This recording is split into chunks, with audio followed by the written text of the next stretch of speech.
Hi, I am Natalie. I'm a health coach with BeWell, but I am also a student at the Columbia University Mailman School of Public Health. I am going to be a second-year master's student. So one study technique that I've used over time has been flashcards or cue cards, whatever you want to call them.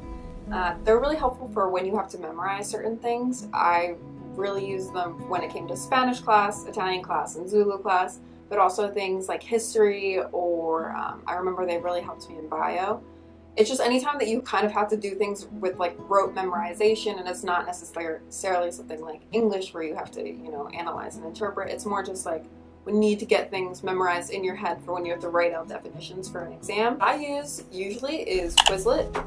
It's kind of like an online way to create your own flashcards, but I love it personally because it has this way that you can test yourself on the knowledge. So it'll force me to say if it's something like Spanish where you kind of have to memorize both the English and the Spanish, but sometimes one way is easier than the other, so it allows me to flip the cards around and study from one way to the other, or it'll force me to like write out the answers. It's just like, okay, it gives you el gato, and then you have to type in cat, and if you get it wrong or if you misspell it or whatever, it tells you no, do it again.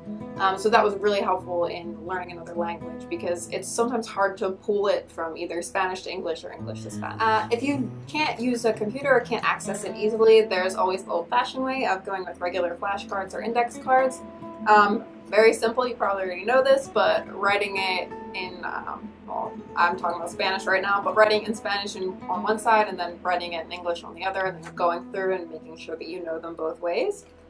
This can be really helpful if you're the type of person that won't remember anything unless you actually physically write it out. That's actually a great way to learn things. A lot of studies have shown that you need to write things out by hand rather than typing them to learn them. So actually writing on flashcards is a really great way to study and learn things.